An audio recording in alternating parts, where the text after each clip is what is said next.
Welcome to the Real World Gamecast. I'm Bo Bailey, along with Kelvin Hoskin, here to bring you this week's top stories in gaming news.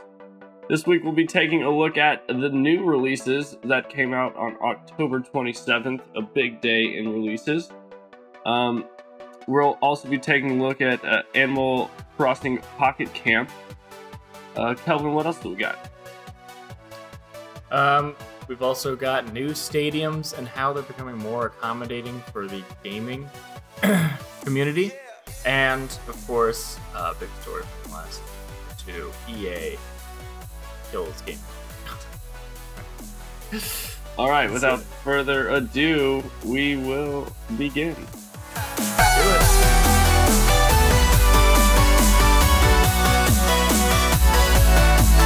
All right, so first up, big releases of this week. So this isn't something we're going to try to do every week, but we figured today there was so much stuff coming out, so many big name titles that we just had to dive on into it and just go ahead. Yeah. What do we have? We got Assassin's Creed Origins, which is a complete reworking of Assassin's Creed as it was before. I wouldn't say complete reworking. I wouldn't even say, they've changed up a lot from the game. They definitely have. They've definitely gone for a more RPG style game than we've seen in the past, especially in the recent past, with more recent Assassin's Creed games, which I think we can both agree have not been exactly the pinnacle of gaming. I mean, almost identical to one another. Yeah. Almost identical with bugs and... I feel like Ubisoft kind of as a publisher had gotten to this point where they felt like they had this cookie cutter kind of formula, I guess, for how to crank out a game efficiently. And it got to the point where it was just boring and old. And I think even that applies to Far Cry as well. They did the same thing with Far Cry. They definitely do this thing where they make a home base area for the bad guys, and then you go in, you do a bunch of random side quest activities, and then maybe kill a couple bad people, and then you go on to the next section and do the same thing. Right, exactly. And from what I understand, the new game, Assassin's Creed Origins has similar elements to Far Cry, so it's got the little areas that you have to capture, like you said, the little zones, and it's got the kind of that open world aspect to it. That's probably the biggest concern, though. Is it going to just be another Ubisoft game? Right, Ubisoft open world game, right, where it's just here's a bunch of stuff thrown at you. I don't from what I've been reading and what I've been seeing, it looks like they've tried to go a little bit more RPG heavy. A little bit. They learned a little bit from The Witcher. Yeah, that's kind of what it appears, at least, especially with the combat system. They've stepped away from the two-person animation style that they kind of had before, where you hit a button and then you kind of snap to the target, and then both of you kind of go through an animation where you're hitting him and he's reacting, and vice versa. Then they've kind of switched up to the whole hitbox system that looks very similar to The Witcher. And as far as how all the weapons are now, I feel like they've added a lot of diversity, which is kind of neat because the setting kind of allows that, you know. That being said, I don't know how interesting the desert could be. They're gonna have to do a lot with a lot of open space to make it not just a lot of open space. Sand. Yeah. Hopefully it's not just a big, it's not just sand over sand. I mean, I think it looks like they've got a pretty decent eclectic areas, Alexandria looks really different from some of the other desert places that are kind of out there. Yeah. So, it's a game that I'm interested in. It's, again, reviews are pretty solid for it so far. So it's definitely a game to take a look at. Right, it's something that I didn't pick up on day one, but I probably will down the line. I'll put it on my backlog for sure to come back and play it. Exactly. I do feel like I want to watch some some Twitch streams, maybe a Let's Play. Kind of give it a look over and see kind of how much has changed. Now I didn't play through Unity or what was the other one on the next gen consoles? I don't even remember right now. There was Unity and man, you're right. I don't even remember. I mean, I didn't play Unity either. The last one I played, like all the way through, was Assassin's Creed 3. Right.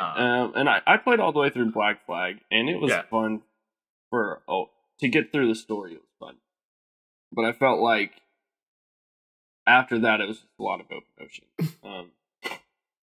Syndicate was the other one. Syndicate, that's right. Which I think, from what I remember hearing, Syndicate and Unity were terrible, so I didn't even bother. I trusted the reviews on that one. I felt like, from what I saw of it, again, I didn't play them, it looked like they were more testing out an engine and testing out the like capabilities of the next gen consoles more so than they were focused on making a cohesive experience. Right. So, I don't know. And feel free to disagree with me. No, I do agree with you. I think on the I guess they were just trying things, but at the same time, not really changing. You know, like they just didn't. They didn't execute, and I think Origins is a little bit of a step in the right direction. What do you want to look at next? I say Mario Odyssey. I mean, that I think is in some ways the most exciting of the upcoming releases. Mario Odyssey. Now, I don't have a Switch, but I'm probably going to buy a Switch just for this game. And I'm going to go ahead and apologize. My dog is barking back there. I don't know what at, but I'm going to try to mute myself out when I'm not talking. So, do you have any opinions? Mario Odyssey looks like, yet again, another smash hit from Nintendo. From the things I've seen and things that I've watched and the time that I've looked into it, I mean, I remember Mario Galaxy and I remember Mario World. They take platforming to a completely new level. I mean, that is what Mario games do. They're able to just reinvent themselves every time and produce some absolutely really unique experiences. Yeah, sure. So I don't think there's any way to kind of, in some ways, you can't beat. You can't beat. Game. You can't beat a good Mario game. Exactly. Yeah, I mean, I've played every one that has come out. Right. And I almost missed Galaxy and Galaxy 2. But it wasn't like I bought a Wii like a couple years after it came out, and that was one of the two games iconically that I remember playing through. And enjoying, and then going back and replaying through. One, because like Allison really enjoys them, and as someone in my household that doesn't like video games, she really enjoys the Mario games. Yeah. And so she played through both of them, and a lot of times I was doing the little like Wii wand kind of thing, kind of just helping her collect star bits or whatever. But we did both play through 3D World on the Wii U together, and I mean, even Sunshine was so different from Mario 64, and like each one has definitely been a unique title. And I feel like what I've seen of Mario Odyssey so far, the game itself is phenomenal. It seems like it kind of has like an open world kind of feel to it. Where it does. It definitely does. That you got the different worlds you go to, but you're not kind of restricted to go like back and forth just because you got a star. You can kind of, or a moon or whatever they are.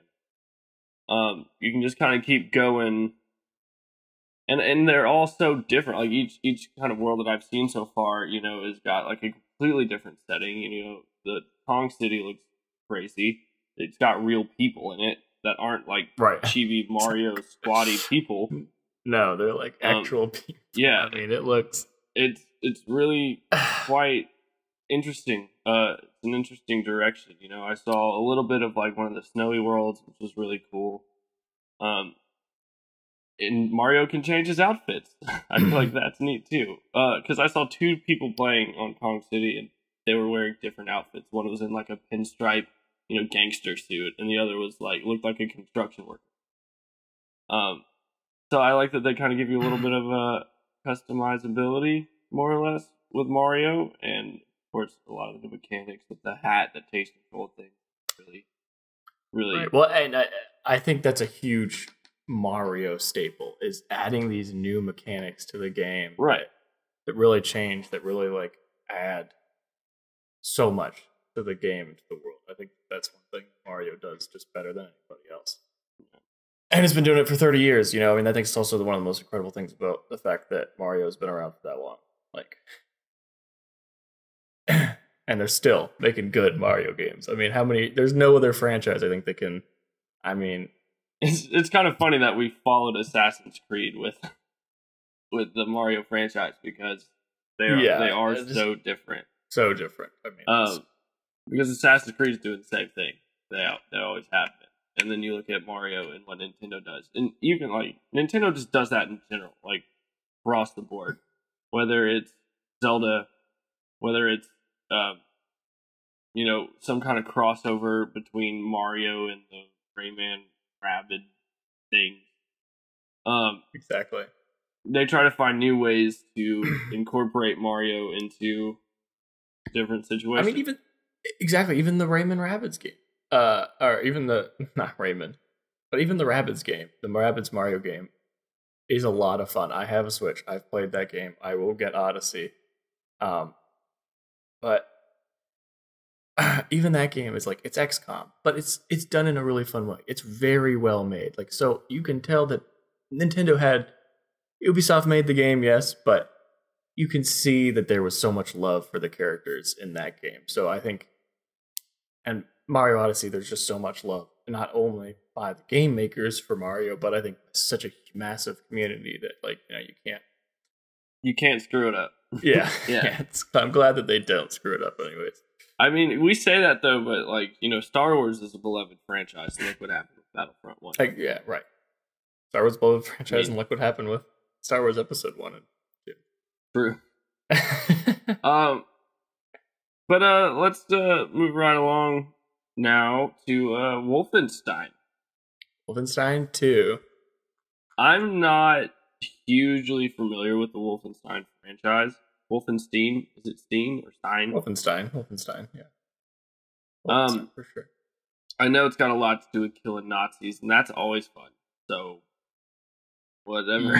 Yeah, exactly. I think that the New Order looks, or no, not the New Order. Excuse me, the New Order was the original one. Right. The New Order did look really good, but this game, I think, it's just following in the same footstep of the New Order. A action-packed, story-driven, first-person shooter game where you get to kill Nazis. I mean, it doesn't really. It's a pretty new Colossus. That's what it is, and I mean, it looks interesting. But like you said, it's not really necessarily. It's not a game I would buy for $60, but I know why some people would. Some people really love the.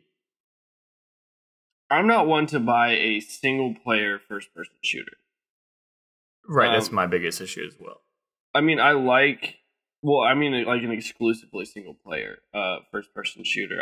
If I'm going to spend money on a shooter, it needs to be something that I can competitively get online and play against other people. Because once you get through the story, it's just like, oh, great, I'm running around shooting Nazis again. Which, I mean, I don't want to sit here and bash Wolfenstein, because again, I have no kind of like history or background with it.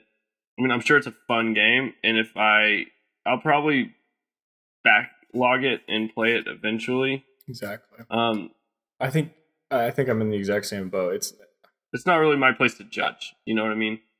Right, and I'm not judging. I really like a game that I really enjoyed that was a story-driven single-player first-person shooter. The BioShock games. I really enjoyed playing BioShock, the original, and BioShock Infinite. And I think Wolfenstein falls into a similar genre of game. So I think that there's a ton of potential for it to be a ton of fun and a great story. And that's one of the good things about it. I think the creators of it said that like adding multiplayer would have ruined the narrative of the game. Right. So I'm Because not. you I'm would glad have they to find like a lore reason to have people Right. fighting each other. Exactly.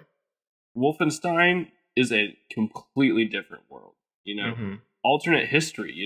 It's that's what I think is the coolest thing about it. It's like here you are as an American wanting America back, and you get to fight Nazis. Yeah, so, you have to take it back from the Nazi.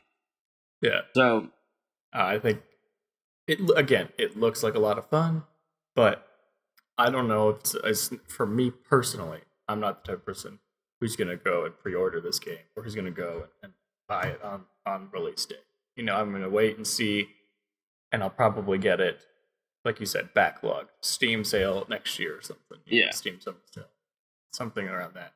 Because again, it's I don't want to give an honest opinion of it, because I don't feel like it's my place to. Like I haven't played all of the old ones. I haven't gone back and done all of that. So I'm kind of taking shots in the dark here. I mean, what type of game you like. Right. Yeah. I mean, see, I didn't play through... I have played the BioShock games, but I haven't played all the way through them.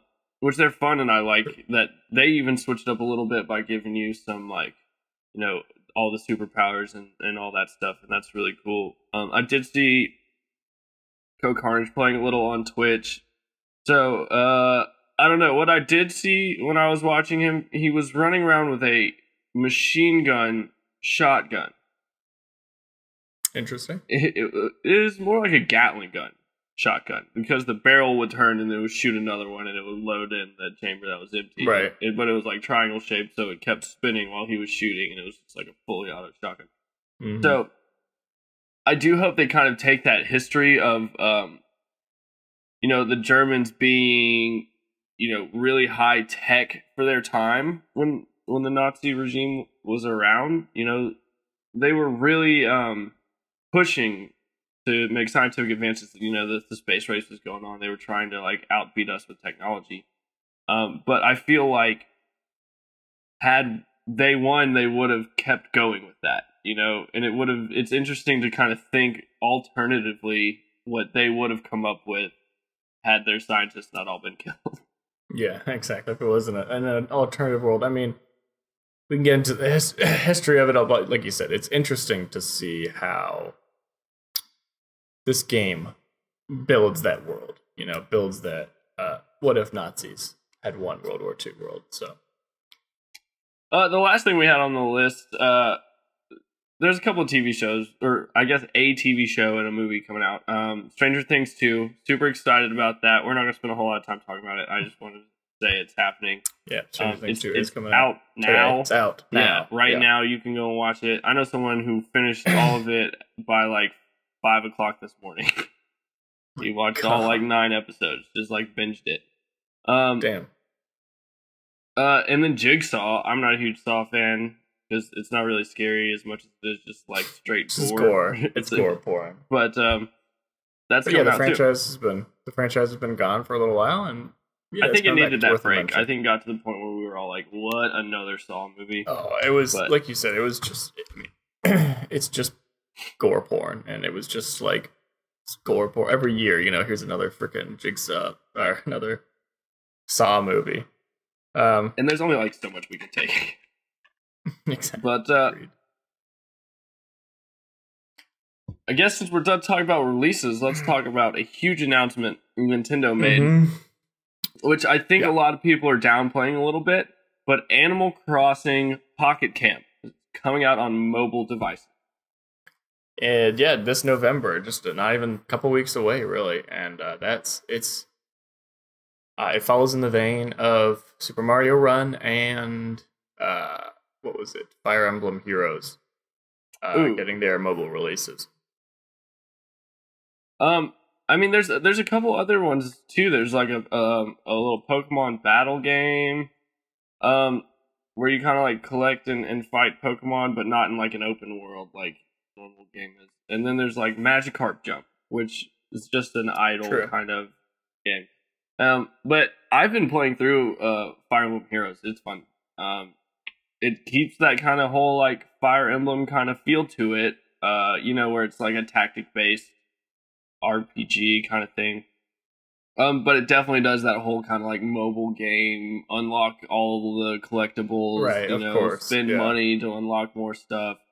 But that being said, they don't make it hard for you to unlock the stuff. So if you want to spend money on it, it feels like you can, but you won't miss anything if you don't.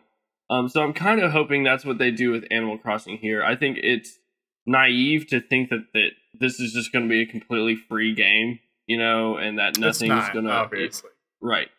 But I'm kind of I haven't let me see. I'm nervous to see what happens with the microtransaction and the in-app purchase. Well, what is it? And like you said, I think it will be modeled off after the Fire Emblem Heroes. I think it'll be kind of similar to that, where it's microtransactions, and they kind of things to help you progress through the game, basically. But I doubt it'll be like Super Mario Run, where it was like, here's a little free sample, but if you want to play the actual game, you got to buy it. Right. I mean, in Mario Run, I don't know. I felt like it was a teaser, and that kind of disappointed me, and I feel like it disappointed a lot of people. And so I feel like Nintendo has kind of, tried to make the push of saying, okay, like, people are going to play phone games. They're going to want to not pay anything and have the option to pay for something, Mm-hmm. I think that's 100% right, and I think Fire Emblem Heroes is very successful. Actually, right from what I'm reading right here, it's more successful than Super Mario Run was.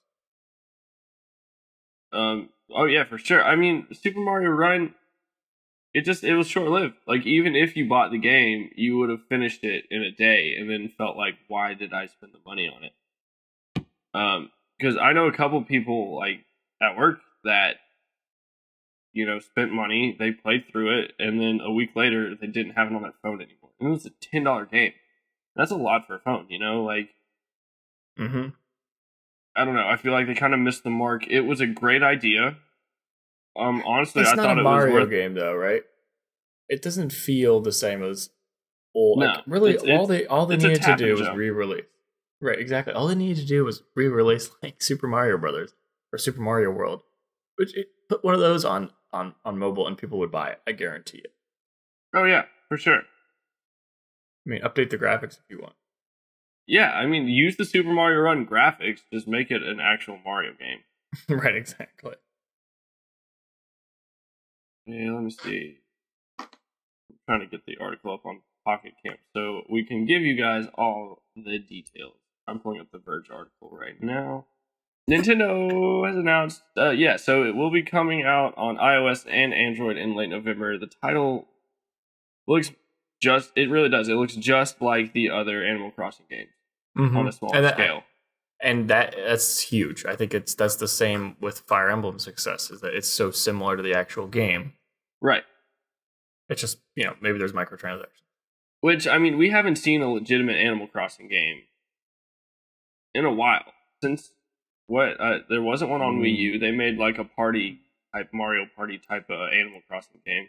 Well, it looks like 3DS New Leaf was New Leaf was the last. Right. It was a 3DS game. It appears that the main focus of Pocket Camp will be like crafting furniture from materials that you find around the various areas. And your camper van is going to be like your home that you can customize just as you'd expect with any Animal Crossing game. Right, I think that's exactly it. It is like any other Animal Crossing game, basically. The Verge also says you are able to meet up with other players from your friends list and trade items. The game features free-to-play staples like countdown timers and microtransactions, as you'd expect. But yeah, I mean, I feel like that's a good direction to go in. I do like that they kind of made it, like a campsite, because it adds a little bit of, okay, it's still in your phone, it's not a huge console release or anything. It's not even a handheld. It's not a full game, Right. But what I do kind of have some reservations about are kind of the scale of it. Like, how many random animal people are going to be walking around that are going to get mad at me if I don't check in with them every day?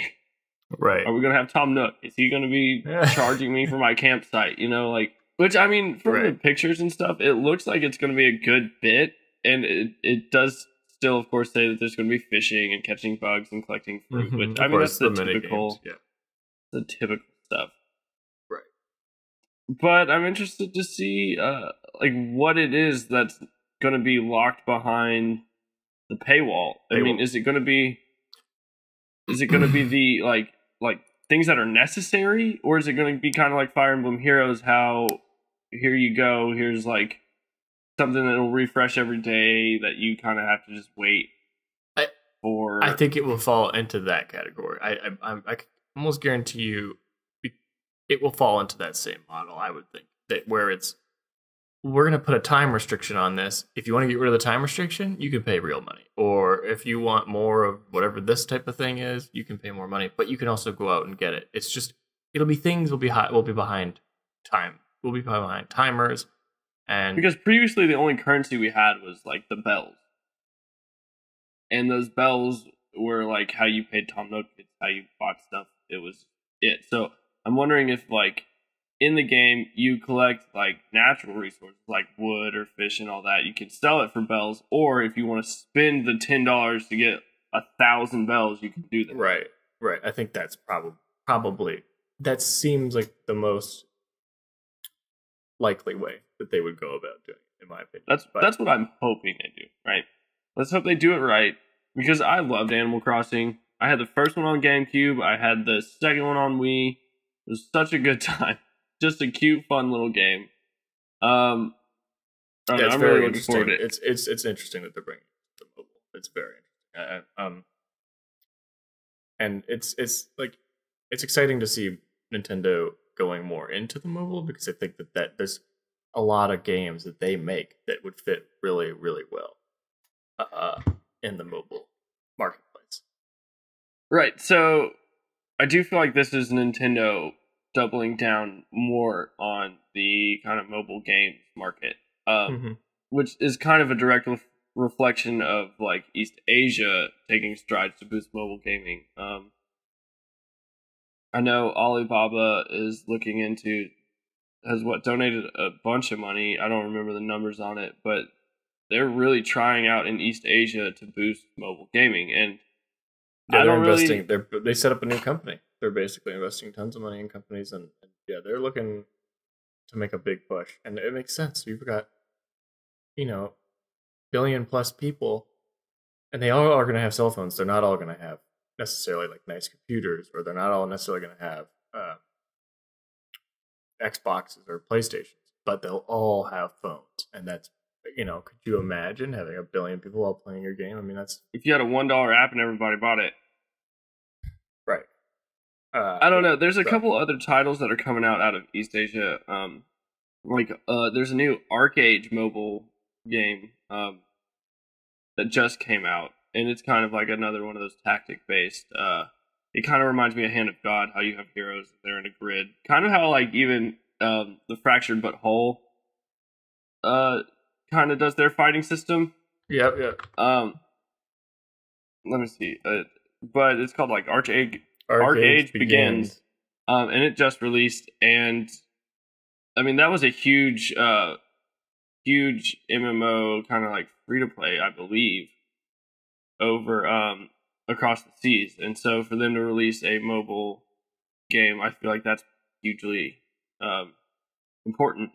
And Lineage 2, I'm actually on the pre-register for the Lineage 2 Revolution download. So I can't wait to see that. I'm hoping that's got a little more of an MMO feel. I am getting kind of annoyed by all the ads I keep seeing for it online, because they're kind of ridiculous, and they find these people that are nobodies and they keep making it seem like they're these big dudes. Like some guy saying he's going to throw out his PC gaming or his PC console just so he could play this game on his phone more. I'm like, why? Stop. You're being a little too much. But it's regardless, too far. It does still seem like here in the next, I'll put a 5-year timestamp on it. In the next 5 years, we're going to get to the point where mobile games have surpassed PS2, maybe even Xbox 360, as far as like gameplay quality. Now, it does scare me that paywalls will probably still be a thing and will evolve with that as well. But I think that we are on the beginning of a huge push for mobile gaming. And I think it's going to be crazy to see that. I don't know if Game Boy is going to last much longer, or the DS is going to last much longer. Like handhelds, I feel like are going to go all the way especially out. now with this. I mean, there's the Switch, so I think you're going to see these hybrids like the Switch, or you're going to see PC gaming. Like, I mean, I think that's going to be kind of, and then mobile gaming. Well, I feel like consoles are still not going anywhere. I would love to see a new console show up, but like the new Atari that's kind of being talked about, kind of quietly. I see what you're talking about, like a new console, like right, like somebody stepping up and saying, "Hey, Xbox, hey, PlayStation, shut the fuck up. Here's a real console," and then pushing out something that can almost compete with PC gaming. I would love to see a modular console. A modular console would be. I think that would be a more. I don't know. There's console gamer people who like console gaming because it's so easy. Well, imagine instead of buying an Xbox, right? But imagine instead of buying an Xbox One, you bought the Xbox whatever, and instead of trading it in to get the One X, 2 years later, you just pop the GPU out and stick a new one in it, and boom, there you go. Like you got 4K graphics, and you didn't have to spend all the money on a new console. Right. But I digress. Mobile gaming, I think we're gonna see a lot of neat things coming to smartphones here in the next couple of years. As the technology gets better, so will the games for it. Animal Crossing is just another step in that direction, and I think Nintendo in general, you can clearly see that they're willing to put some real effort into mobile gaming. Have you seen any screenshots from it? Because it looks just like Animal Crossing. It looks I know. So clean. I know. Which they should. I mean, to be fair, mobile games should look at least as good as freaking GameCube at this point. Right. If not, it really should. Yeah, I hope the gameplay holds up, but we'll see. I guess. I guess we'll move on now to these new stadiums that are being built. Huge. I know. So big stadium. So the New York Times put the article out, and they were kind of focusing on the new stadium going into Tottenham for the Hotspurs. Mm-hmm. And they've started to realize, these sports owners, these team owners, that like there's kind of half the year where you're not using the stadium. There's only like so many things, right? You've got your however long your sports season is, 6 months or something, whatever, 7, 8 months, 9 months even. Yeah, and you have music every once in a while. I mean, who's able to sell out? Yeah, it fills in those gaps. There's a few people. Yeah. But yeah, exactly. I think that's it, is that you can't just rely on that one sports team anymore. I mean, that's just not going to bring in enough revenue to have this huge, like massive facility that takes a lot of upkeep, a lot of real estate. There's like, so it just doesn't, it makes sense that they're going to start to diversify what is able to get in there. And I think gaming is a really great industry for a lot of these stadiums to start looking into as a potential. I mean, some of these gaming events are huge. I mean, they're absolutely huge nowadays. Which, I mean, I think lately we've been seeing it with like the E-League, Turner's E-League, that's been blowing up lately. And all of the stuff you see on Twitch. And I mean, here in America, we don't see it as much as they do in Europe. But if you go out to like Belgium or even Asia, anywhere in South Korea or China, a lot of these like eSports events are huge, like absolutely huge. Mm-hmm. Dota 2, like in Southeast Asia, is a phenomenon. And CS:GO in Europe is crazy. And so when you're able to charge and fill up a stadium for a video game, it's I think it goes to show, one, the younger guys that grew up playing video games, like you and myself, are now getting to the point where we have money, and if someone's playing a Halo tournament, why not go and check it out, right? Especially if you're only charging like $15-20 a ticket. That's not bad. Because compared to a football game or even a soccer game down here, you're going to be paying $70-80 light, That's if you get your ticket in time, but if you wait till the day before the game, you're likely going to be spending $150 just to attend the game. Even worse than that is that it's gonna be very expensive to go see these sports teams, and you don't have that same connection necessarily, which you do in a lot of ways, where it's like you can play these sports and enjoy them, but for people like us who like to play video games a lot, it makes sense to be able to go and see people who are really, really great at these games, and watch them live screen. on a massive screen with a bunch of other people who are getting into it. So I mean, I think that the potential is so high there, and it's just a matter of time before esports get more and more popular, and that you see it in bigger and bigger stadiums. Like, I would pay money to watch Destiny 2 in 4K on a huge, massive LED screen, being able to look at the players that are right there and how they communicate. I feel like the entire atmosphere is almost that of a massive wrestling match or like a boxing match, like how Vegas handles a show fight versus how you've got all these lights and you've got this big spectacle that goes into it, and the whole look and feel is very modern and futuristic, and it's just in general they have a really cool vibe to them. And it's one of those things that unless you go and you witness one, you can't really capture that kind of energy in a bottle like that. Right. It's I mean, watching streams is fun, and it's cool to be able to see, this learning how to do stuff in games and stuff is fun, but it's really cool to be able to actually be there it's the atmosphere. It's that's really what makes even sporting events, that's what makes them a lot of fun in a lot of ways. It's just being able to go there with so many other people all cheering together and getting really pumped up. I think that's I mean, it's a matter of time before we're going to see I think we'll see esports leagues in a relatively not too far off, this exactly the same way sports. That's definitely, and that's kind of happening now if you follow the circuit, which it's a little harder to keep up with, because it's so spread out internationally. But it's every game has its own. But I mean, there's umbrella teams that then hire in the people to fill out. So I mean, you can look across the board, and Cloud9's got a Call of Duty team. They've got a Halo team. They've got a League team. They've got a Dota team. I think they've even got Vainglory. If you want to talk about mobile gaming and esports, but I mean, it's getting to this point. What we saw, somebody that used to work for HLN is now over doing sports commentating on a Twitch stream. Exactly. And I mean, that's it. My mind was blown.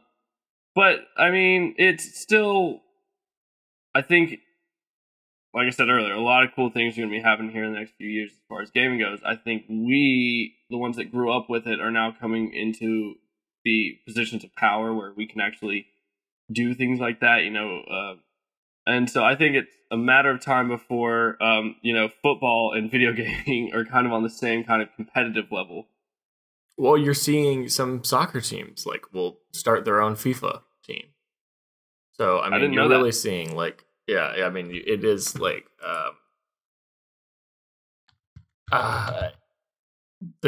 world's changing. The world's changing, And so I think eventually it's going to turn to this digital age where sports is gaming. I mean, Paris Saint-Germain, massive soccer club, massive football club. They have a team, an esports team. The 76ers, apparently. What? Have a 2K team? That's crazy.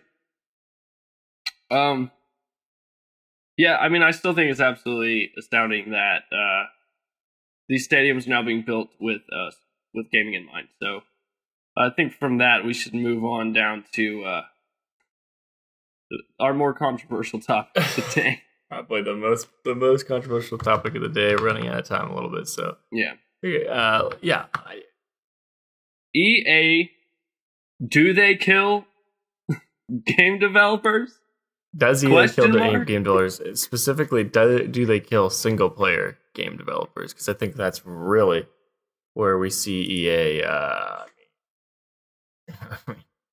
It's a long list, ladies and gentlemen. Why don't you go ahead and read some of them off? My computer's being a little slow. So. Well, we got, Visceral Games. Okay, the makers, they were apparently working on a Star Wars single player game that the studio got shut down. Those guys made Dead Space, right? Dead Space, exactly.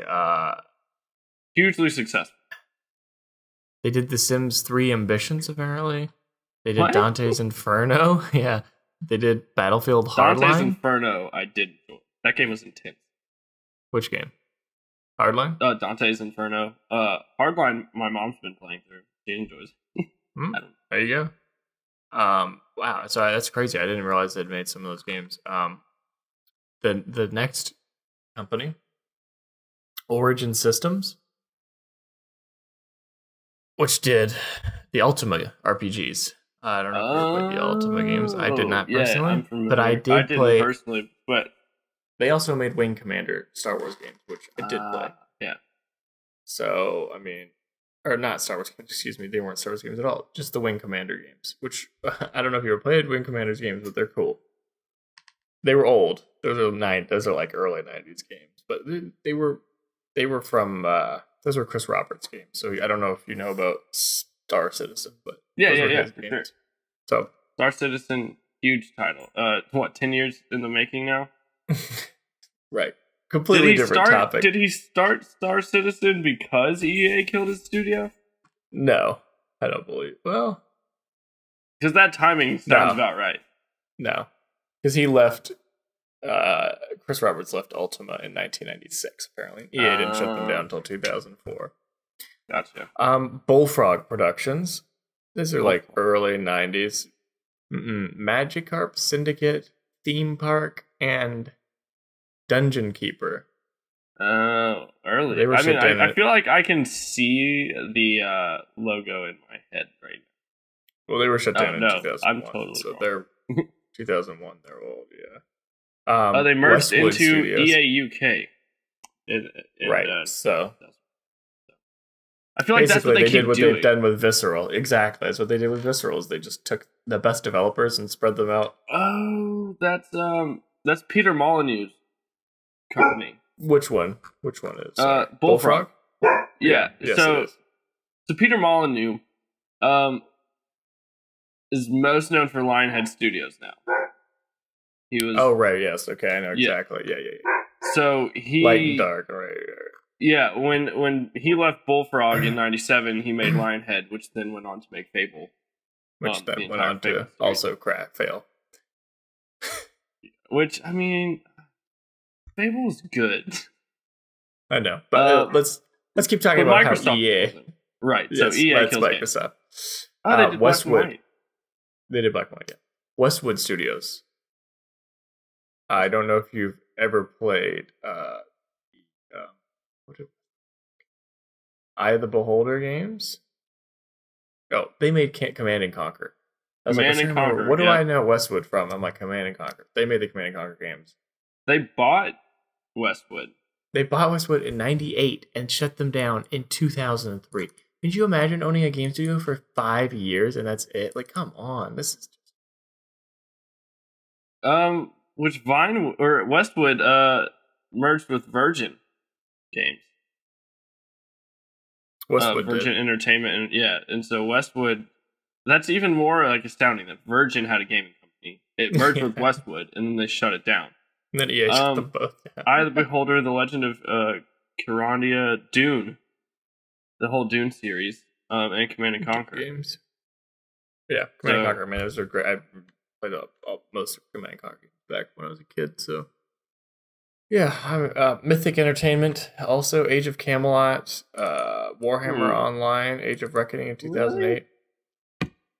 Well, I guess if they weren't succeeding as MMOs, like that was a time period when WoW was running the MMO market, and anybody that tried to compete failed because they did it so perfectly. And so yeah, you saw things like Dark Age of Camelot and Warhammer Online that all tried to show up, Camelot was around before, but like, I don't know. They all kind of just they lost their player base because WoW did a really good job, and WoW was too good. Yeah, WoW was way too popular, and I mean, I played it back then up until Burning Crusade, and it was good. It was a grind, and it ate up time, and it got me through some summers that I wasn't able to do a whole lot. You know, like when you're 13, 14, and you just like you're not cool enough to have a friend that drives yet, but all your friends still want to play video games. So yeah, we all played WoW. It was fun. No, I know WoW. I mean, WoW definitely had people love World of Warcraft. That's go down in history as one of the most loved games, ever. But I mean, look at this. Okay, Origin, Bullfrog, Westwood Mythic. They also shut down Maxis, which like the Sims, did Spore, Sim City, and and the Sims. Right, they shut down. Did they shut it down or dissolve it? These are all companies that they've bought and shut down. Developers. This is shut down. They shut them down. Kesme, which did Island of Kesme in '85, apparently. An Air Warrior. They bought them in '99 and shut them down in 2001. Why are you buying these companies? What's the point? I mean, why are you buying these studios? It's like they're either buying failing studios. That's the only thing I can imagine is some of these studios are not. EA is buying them not so much to like they're buying them for intellectual property. I think some of the time. Oh yeah, it's gotta be. Totally. It's gotta be what it is. That's what I've been thinking this whole time. Is that it comes down to two things: one, IP. Two, staffing. So they're finding these studios that have really ambitious designers and really talented, people working for them with like good ideas and strong abilities. And then they pull them in, and then whoever kind of starts slacking over the years, they just kind of like weed them out. And I think they want big franchises too. Like if they've got the more franchises they own, the better it is for them. So they also because they keep breaking money in. Epidemic, which made the original Star Wars Battlefront games. Mm-hmm. They got the Star Wars IP now for games. Well, EA bought them in 2008, shut them down in 2009. I can only assume that was they wanted Battlefront. Yeah, and they've got it. And I think that's what we're seeing. I think it's a matter of time before they start running out of original ideas, and then they're going to start going back to some of those old IPs that they bought out. Right? Yeah, probably. So, yeah, I could definitely a new school Command and Conquer coming out. Who knows? Maybe another like Dark Age of Camelot. Maybe I don't know. We went through so many. Now I'm starting to forget what all they have. I know they've exactly. got a lot. I mean, they have a lot. And DreamWorks Interactive is the last one on here, which created the original Medal of Honor. So I don't know if you remember Medal of Honor. I do. No, I had like what Medal was it Brotherhood or something? I remember. I remember playing the original Medal of Honor, and I mean that's the original Call of Duty. Medal of Honor. Was the original Call of Duty. I mean that was it. I had Frontline on the GameCube and Rising Sun on the GameCube, which just if you want to know, JJ Games is selling for $470 and $712. Oh man, they were good. Yeah. So I don't know. I feel like it's a weird kind of moment right now in game. As much as I'm excited about the future, I feel like the current state of things is kind of weird because you have these big name publishers that are kind of driving content right now. And then on the other side of it, you have these indie publishers who are coming out with, either really interesting tech or really solid, well thought out world or idea, and they're running with it. So looking at like PUBG, battle royale things, they've been out, but they were the ones that said, let's give nobody anything. PUBG I think is the original. I mean, they are going to be remembered as the original like battleground, battle royale. And that's it. It's a very successful game from an independent studio because it's such a unique gameplay. Right. I think, like you said, there's two ways to go about it. You can either have like an extremely polished game, like Cuphead or something like that. Yeah. Where it's like, okay, the game's extremely well polished and put together, and that'll be successful as an indie game. Or you have something that's just so unique that it's able to like No Man's Sky, right? Which was disappointing on the gameplay level, but the massive scale of it was what drove it. The procedural generation was very unique. Yeah, again, that was interesting tech. So yeah, like you said, there's two ways, tech and innovation, or making something that hits a really specific niche, but is well done. I think those are where you're gonna see indie games will continue to flourish, and I think indie games are going to be a very big part of the industry going forward. Oh yeah. I feel like people are starting to lose faith in a lot of these big name publishers. I look at Mass Effect Andromeda. Something that, because of its marketing budget and because they had so much money to try to sell the game to people online, we all thought it was going to be amazing. They did everything they could to make us think the game was going to be great. And then it shipped with a lot of bugs. A month out, they said, we're not putting any more content out for the game. And it was empty. A lot of the game was empty. Yes, and I understand yet. Yes, we're going to all these, newly discovered planets, and we're trying to find a place to live. But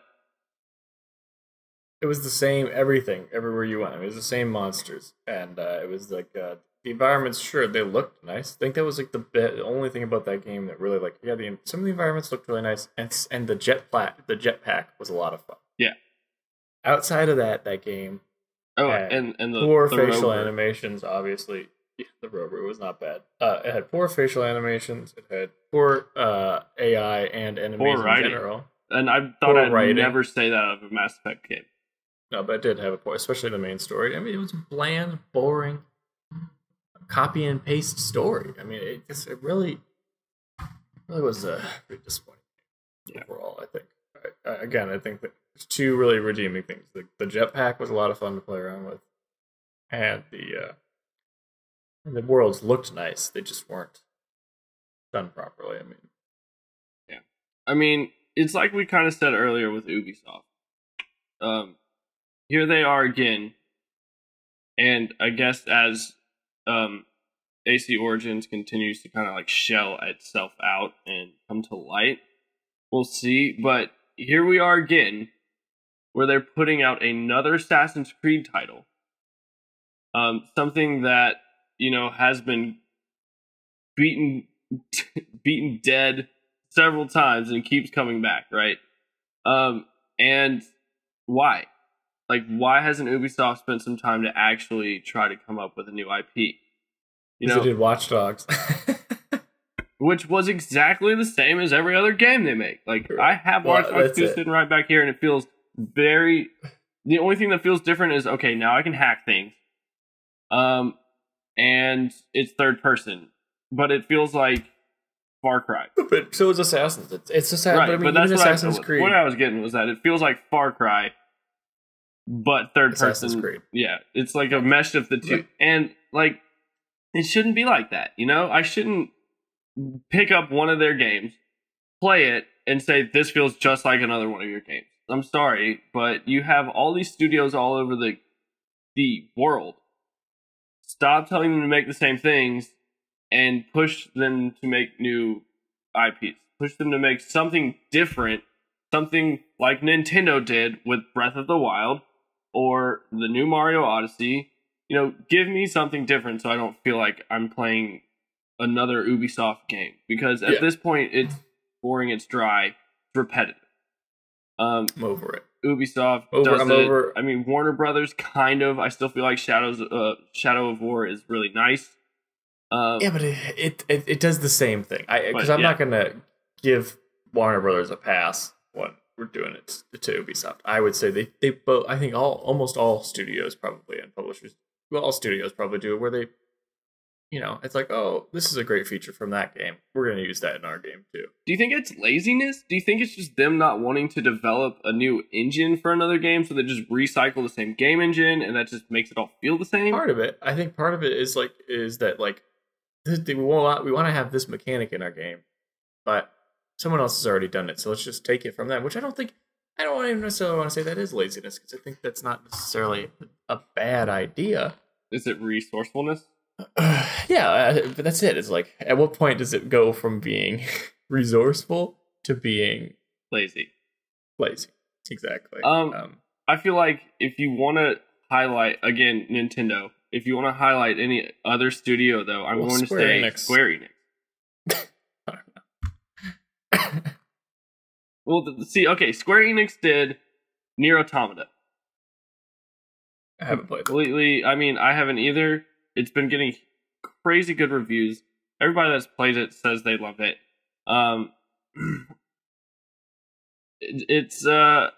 But that's a single player story. Maybe co-op, but regardless, it's a linear story that kind of has, a different kind of feel to it. It's all like robots, kind of different. But where's the game? There it is. But even like they are kind of playing some fan favorites lately by coming out with like Final Fantasy 12 remastered. But even what they've been working on the Final Fantasy 7 HD for a long time. And it's going to be a completely different game than Final Fantasy 7 was, 20 years ago. Nearly 20, whatever, how long ago it was. But if you look at Final Fantasy 15, they spent 10 years developing that engine, I know. and 10 years trying to make something new out of it. Yes, they're probably going to recycle it with a couple of things. I think Final Fantasy 7 HD is going to be running on that same engine. But they're changing up the world so much that it won't feel the same. You know what I mean? Yeah, agreed. For what I've seen of it. But then you look at stuff like Dragon's Quest Heroes. Like, each one of their kind of, like, IPs that they own, like Kingdom Hearts, Nier Automata, Dragon Quest, each one feels substantially different from the other. As far as gameplay goes. I will say 15 kind of does feel like Kingdom Hearts, but I don't know. Well, we'll see what the new Kingdom Hearts is actually like, because that's still a little bit of a ways away. So we'll see what that Kingdom Hearts 3 ends up looking like. Well, I think that's about it though for this week, eh? Yeah, I mean, I could keep talking about publishers and the current state of games, but I feel like let's strive to see some more of those Nintendos. Let's strive. I want to challenge developers to strive to be more original. Try to Agreed. Step out of your box that you've made yourself and put yourself in. And publishers too. I'm looking at this list and I'm like, what? They did Life is Strange. They murdered right. Soul And see, they didn't Suspect, develop all those. They published some of them. Some of them are just published. So like Life is Strange is developed by Deck 9. But Deck 9? Okay. Yeah, Deck 9 currently. Regardless. Yeah, that's the only thing they've made is Life is Strange. So I think it's, as a publisher, you should start seeking. Don't sell your package to somebody and say, make a game like this. No. Let's see some new content. Let's see some IPs. Well, in EA's case, like, don't give them the freedom that they need. Like, if a company's developer's going to be successful, they need freedom. They need to have creativity. They need to be able to like know that someone has their back at the same time. And I think EA is the type of company who goes in and doesn't have people's back. And it's like, we need this now. Like, get this done, get that done, instead of being like, okay, instead of wanting to see something truly new and unique, they want to make money. And that's fine. I understand it. They're a company. That's their main objective. But that doesn't mean it doesn't mean they make great games. Or you don't end up with great games. Well, I think that's it for this week. Feel free to follow us on Twitter at World Gaming Champs, and make sure to like and subscribe to this video on YouTube. We do have plans to launch this channel on Twitch in the near future. We already have the page up, so if you want to go ahead and find us on Twitch, give us a like. And the audio version of this podcast will be available shortly. Tune in next week for more Real World Gamecast. And don't forget to get out in the real world.